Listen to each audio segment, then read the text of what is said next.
Shalom Bapak Ibu Saudara yang dikasihi Tuhan. Jumpa kembali di minggu hari ini. Kita mau siapkan hati setiap kita. Kita mau datang pada Tuhan. Kita bawa pujian kita. Kita bawa penyembahan kita. Kita bawa sikap hati kita yang siap ditaburi kebenaran firman Tuhan. Mari kita bersatu dalam doa.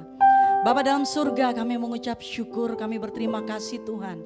Kalau kami boleh ada sampai hari ini, itu semua karena berkat kemurahan Tuhan. Karena kesetiaan Tuhan dalam hidup setiap kami. Pagi hari ini kami mau datang bawa pujian kami, penyembahan kami di hadapan Tuhan. Berkenanlah atasnya ya Bapa. Biar ini menjadi dupa yang harum berkenan di hadapan Tuhan. Roh Kudus, mari beracara pada ibadah ini dari awal, pertengahan sampai akhirnya. Satu nama yang kami tinggikan hanya nama Tuhan Yesus. Terima kasih Bapa, di dalam nama Tuhan Yesus kami berdoa, kami ucapkan syukur, haleluya. Amin. Puji nama Tuhan, kita naikkan pujian ini bersama-sama. Orang-orang yang sudah mengecap kebaikan Tuhan, orang-orang yang menaikkan ungkapan syukurnya atas kebaikan dan penyertaan Tuhan. Haleluya, kecaplah.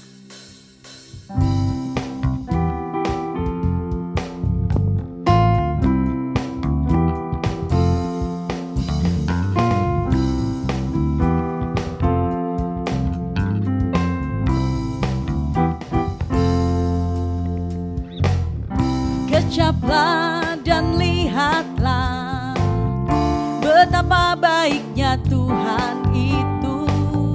Rasakan dan nikmati kasih setia Tuhan.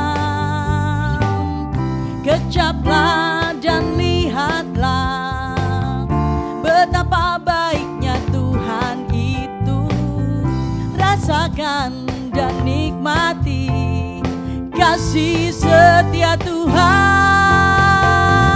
Syukur bagimu Tuhan, segala hormat bagimu Tuhan. Allah yang mengasihiku, Allah yang memeliharaku selamanya. Amin. Dialah yang dahsyat, Dialah yang memelihara hidup kita. Kecaplah dan lihatlah betapa baiknya Tuhan itu.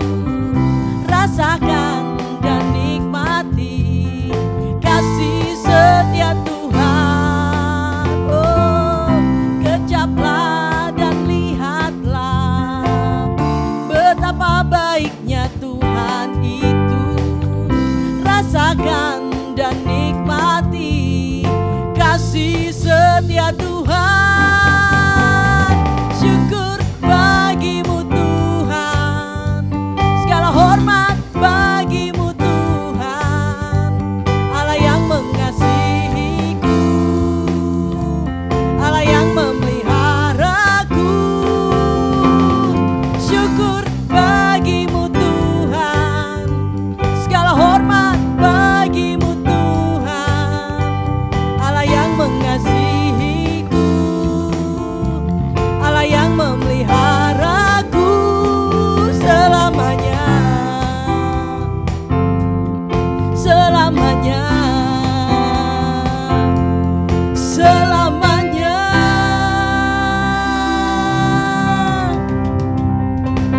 Amin. Puji nama Tuhan. Tuhanlah yang memelihara kita. Amin. Haleluya. Terima kasih Tuhan. Engkaulah perisai kami.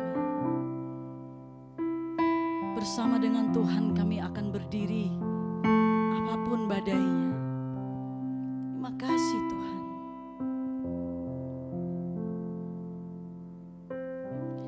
Engkaulah perisaiku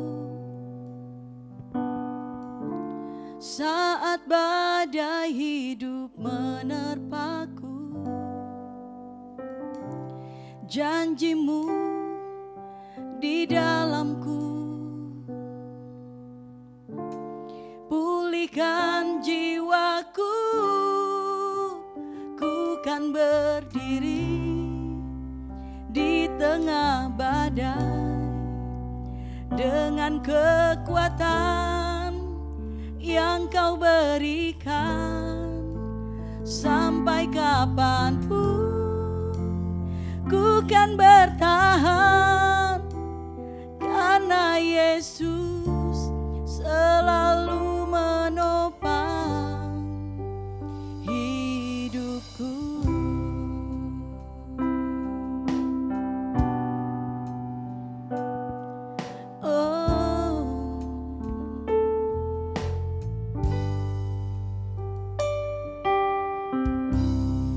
Engkaulah perisaiku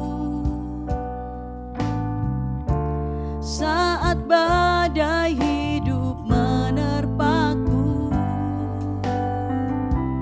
Firman-Mu di dalamku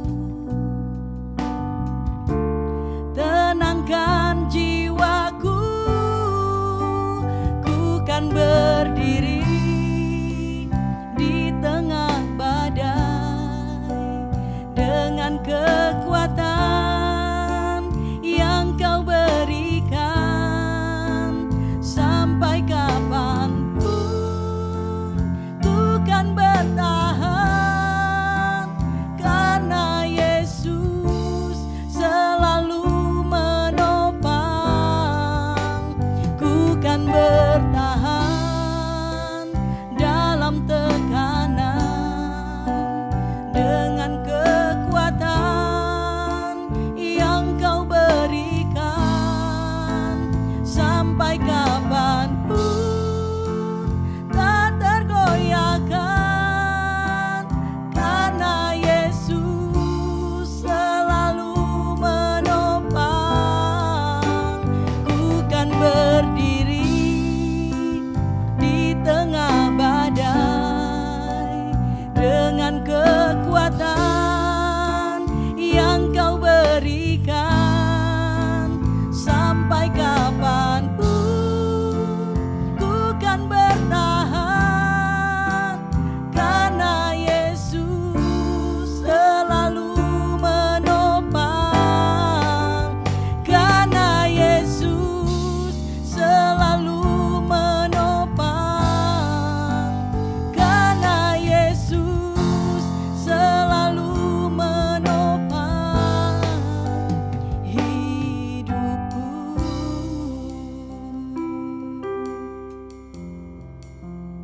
Oh, terima kasih Tuhan. Shalom Bapak Ibu yang terkasih, mari kita sama-sama berdoa sebelum kita mendengarkan firman Tuhan. Bapa, di dalam nama Yesus Kristus, kami bersyukur buat anugerah-Mu. Kami percaya bahwa semua yang terjadi pasti mendatangkan kebaikan bagi setiap orang yang mengasihi Engkau. Hari ini kami menyiapkan hati kami ya Tuhan, untuk mendengarkan kebenaran firman-Mu. Roh Kudus, hamba mohon dalam nama Yesus, tolonglah setiap kami dengan hikmat-Mu, untuk kami dapat mengerti, menangkap dan mengerti setiap isi firman-Mu. Dan kami mau putuskan bukan sekedar menjadi pendengar, kami mau putuskan untuk menjadi pelaku-pelaku firman. Dan hamba mohon kiranya hikmat-Mu pun menguasai hamba untuk menyampaikan isi hati-Mu. Di dalam nama Yesus Kristus kami berdoa dan kami mengucap syukur. Amin. Kekasih Tuhan, hari ini kita akan sama-sama belajar tentang kata tujuan dalam kehidupan kita. Saya mengutip Miles Monroe yang berkata demikian. Hal yang paling berbahaya dalam kehidupan manusia adalah ketika dia tidak menemukan tujuan hidupnya atau tidak mengerti tujuan hidupnya. Maka manusia tidak akan pernah bisa berjalan sesuai tujuan ilahi, berjalan sesuai kehendak Tuhan dalam kehidupannya. Hal ini sangat berbahaya. Oleh sebab itu mari kita sama-sama belajar para kekasih Tuhan tentang kata tujuan ini. Sebab tujuan itu menggambarkan sifat atau karakter sebuah pribadi. Ketika orang itu memiliki tujuan, maka dia dapat dikenali karakternya seperti apa. Dan kemudian tujuan itu menggambarkan pola pikir dan tindakan sesuatu pribadi. Maka tujuan itu dapat menentukan identitas suatu pribadi. Seperti apakah dia, kualitasnya apakah dia, itu dapat dilihat dari tujuannya. Jadi kita harus mengerti bagaimana kita menemukan tujuan dan mengerti tujuan. Tetapi hari ini saya membawa kekasih Tuhan untuk bisa mengerti tentang dua pribadi di dunia ini yang memiliki tujuan berbeda, yang memiliki tujuan yang sangat berbeda seperti kutub utara dengan selatan. Yang satu memiliki tujuan yang destruktif, yang satu memiliki tujuan yang konstruktif. Mari sama-sama para kekasih Tuhan, kita membuka ayat firman Tuhan dari Yohanes pasal 10 ayat yang ke-10. Injil Yohanes pasal 10 ayat yang ke-10. Kita baca sama-sama. Yohanes 10 ayat 10. Pencuri datang hanya untuk mencuri dan membunuh dan membinasakan. Aku datang supaya mereka mempunyai hidup dan mempunyainya dalam segala kelimpahan.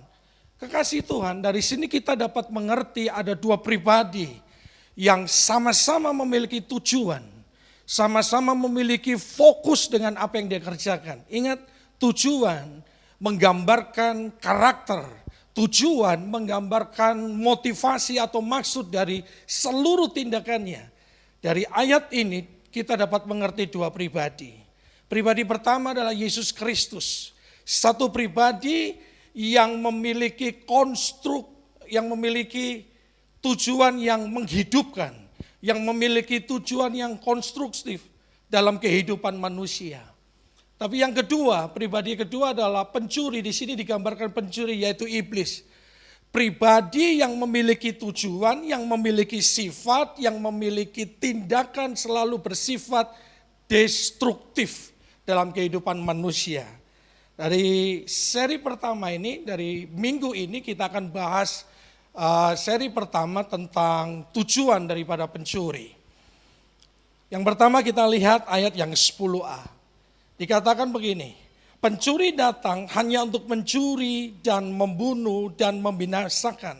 Dari sini kita mengerti para kekasih Tuhan, yang pertama adalah tujuan daripada iblis adalah menebar teror dan menebar berita kematian.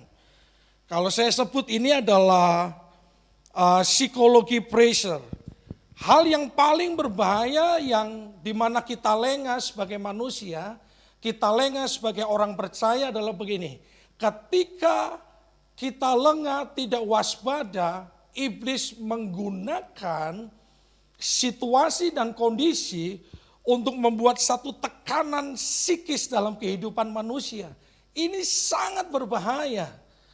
Dan kita mengerti bahwa psikis manusia itu sangat mempengaruhi kehidupannya. Ketika kondisi jiwanya melemah, ketika kondisi jiwanya itu menjadi lumpuh atau tidak berpotensi menjadi hidup, maka iblis akan menguasai diri kita. Iblis akan mendrive kehidupan kita. Dan dia menggunakan situasi, dia menggunakan situasi demi situasi, dia menggunakan orang-orang sekitar kita untuk melakukan psikologi pressure. Dia tekan psikis kita untuk menghancurkan kita. Dan kita mengerti bahwa di dalam jiwa itu memiliki perasaan, memiliki pikiran, bagaimana iblis menekan kita dengan berita-berita yang hari-hari ini terjadi.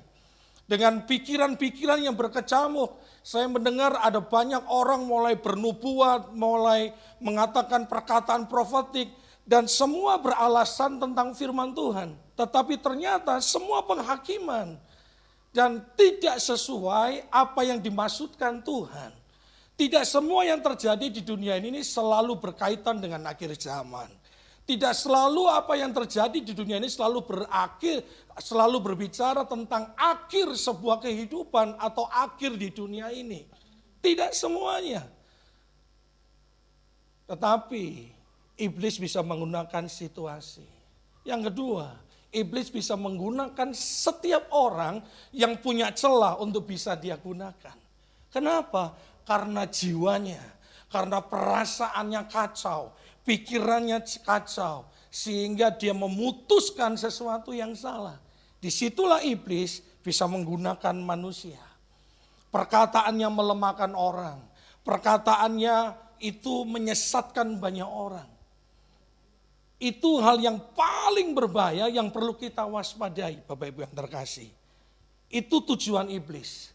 Yang pertama, dia menebar teror, berita negatif, berita menyesatkan, Dan pada ujungnya orang akhirnya takut dengan sebuah kematian.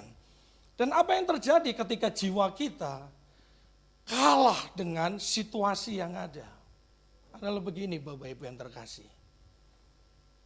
Maka manusia akan bertindak di luar batas kenormalan. Bertindak di luar tindakan-tindakan yang seharusnya tidak dia lakukan. Sebagai contoh begini, saya punya anak namanya Jonathan. Ketika kami menyuruh dia pergi ke satu minimarket untuk membeli satu barang. Dan ketika dia beli, di situ ada 2 orang ibu. Dan 2 orang ibu itu bertengkar luar biasa sampai jambak-jambakan rambut. Mereka kasih Tuhan. Sampai tarik-tarikan rambut, saling maki. Dan anak saya tertegun. Ternyata dia tahu apa sih yang dia rebutkan. Cuma masker 1 kantong yang isinya 3. Berebut. Kenapa bisa seperti itu? Karena jiwanya berhasil ditekan oleh iblis. Ingat, pencuri datang untuk mencuri, membunuh, dan membinasakan. Sehingga manusia bertindak di luar kenormalan. Nah, jangan sampai kita sebagai orang percaya lengah akan hal ini. Kita dengar berita tentang COVID-19 dan kemudian berita-berita profetik yang gak jelas. Akhirnya kita merasa ketakutan. Pesan saya hari ini adalah bangun jiwamu di atas kebenaran firman Tuhan. Bangun keintimanmu secara benar, bangun keintimanmu, pengenalanmu dengan Tuhan secara benar. Jangan fokus pada mujizatnya, memang kita mengharapkan mujizat dan berkat.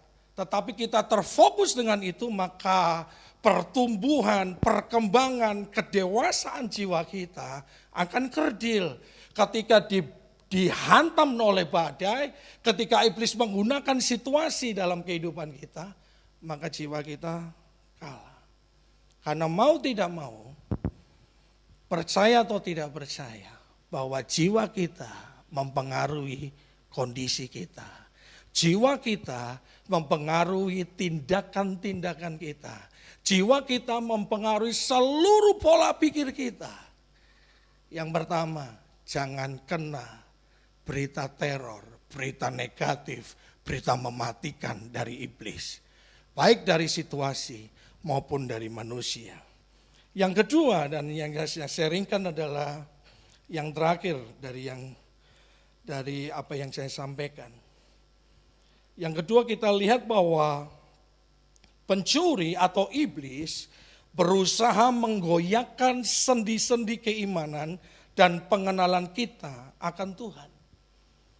Ketika jiwa kita merana, ketika jiwa kita tertekan oleh situasi, maka itu berdampak kepada situasi iman kita, kondisi iman kita, kondisi pengenalan kita, itu akan goyah. Mana Tuhanmu? Dia akan berkata seperti itu. Ketika kamu sudah percaya, ketika kamu sudah berdoa dengan sungguh-sungguh, tetapi pada akhirnya engkau sakit juga. Dan mungkin juga bisa aja mati. Dia menggoyahkan sendi iman kita, sendi pengharapan kita melalui situasi itu. Bayangkan Bapak Ibu yang terkasih, para kekasih Tuhan. Kalau kita salah fokus untuk mengenal Tuhan kita, maka kita akan salah juga mengenal tujuannya. Dan kita akan dikendalikan dengan tujuan iblis dalam kehidupan kita. Iblis itu menanamkan benih keraguan. Dia tanamkan benih keraguan. Dia tanamkan benih ketidakpercayaan di dalam diri kita. Anehnya begini, kita sudah dengar firman banyak. Bahkan mungkin setiap orang memiliki idola hamba Tuhan tertentu. Tapi pertanyaannya, kenapa selalu kita kalah? Bukan persoalannya kita kurang doa. Persoalannya begini, karena kita salah memutuskan. Kita salah putuskan. Yang kedua, kita salah membangun dalam diri kita. Kita seperti terjebak dengan euforia rohani. Kita berkata amin dengan hamba-hamba Tuhan yang kita idolakan. Wah, beritanya bagus, khotbahnya bagus, tapi kita lalai. Kita tidak belajar dan kita tidak mempraktekkan seluruh firman itu dalam kehidupan kita. Maka tujuan iblis bisa terlaksana bukan karena iblis yang mengerjakan. Jangan-jangan karena kita sendiri yang menerima tujuan iblis itu dan hidup di dalam tujuannya. Terkadang iblis cuma menebar umpan, kita yang makan. Jadi Bapak Ibu yang terkasih, dari sini harus kita mengerti.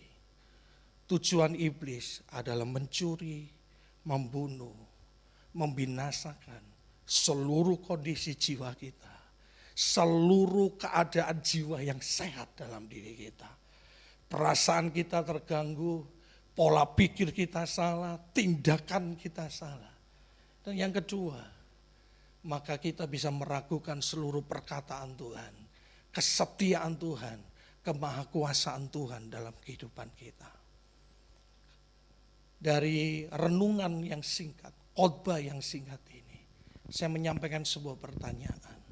Bagaimana dengan kekasih Tuhan hari ini?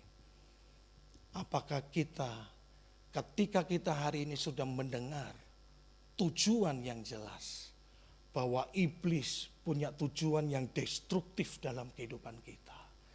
Dia menawarkan benih ketidakpercayaan. Dia menawarkan benih-benih teror dalam diri kita. Sehingga kita pun terjebak di dalamnya. Apakah kita masih mau memilih tujuannya dia? Atau tujuan Tuhan? Bapak yang terkasih, keputusan kita hari ini menentukan hari esok kita. Keputusan kita hari ini akan menentukan masa kekekalan kita. Apakah kita hidup di masa kekekalan atau kita mati di masa kekekalan.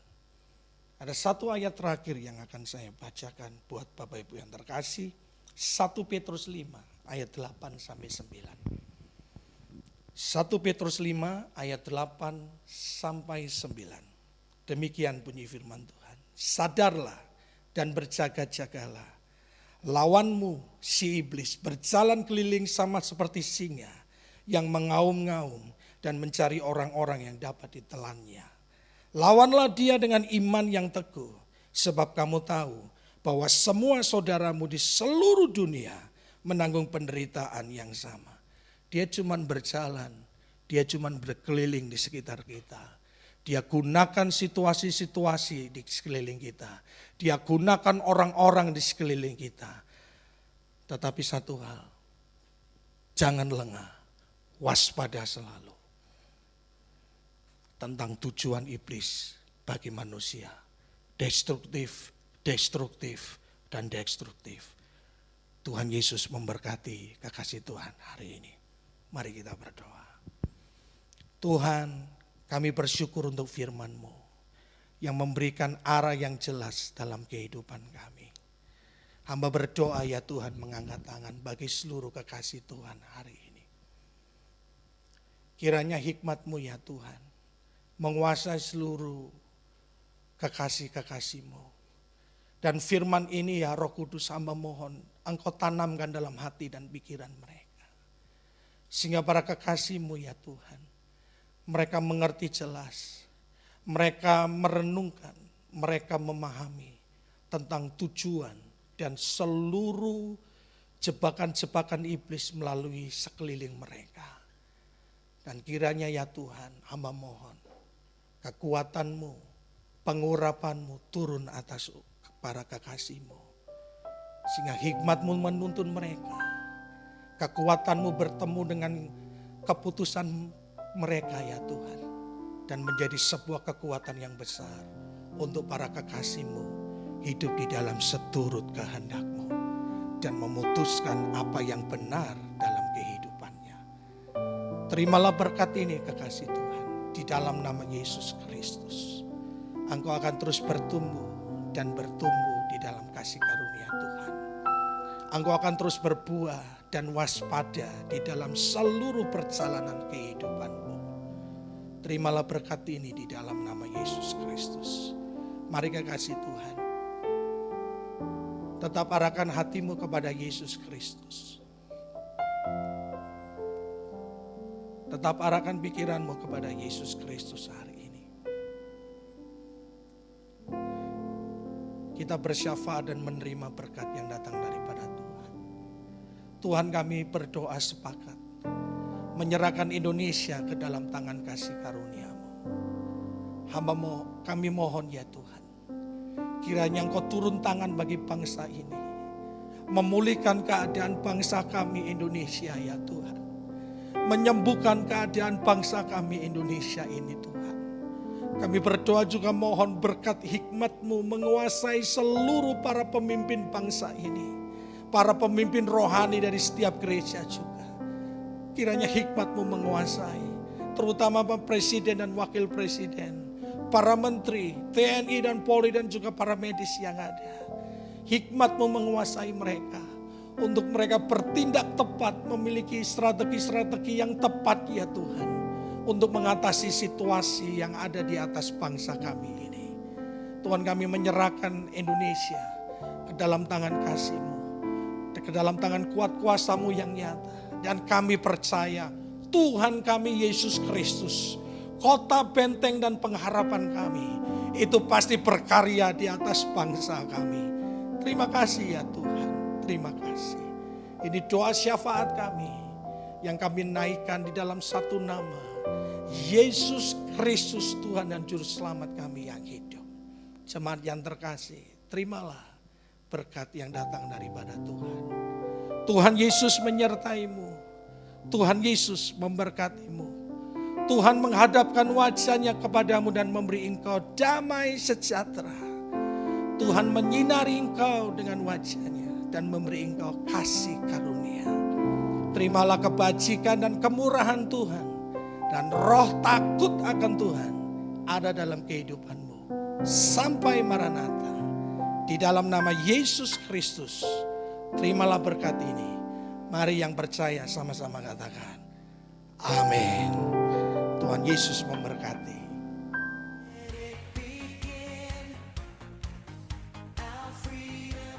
Visi gereja kami menjadi keluarga besar yang disukai semua orang, untuk Tuhan menempatkan jiwa-jiwa yang diselamatkan.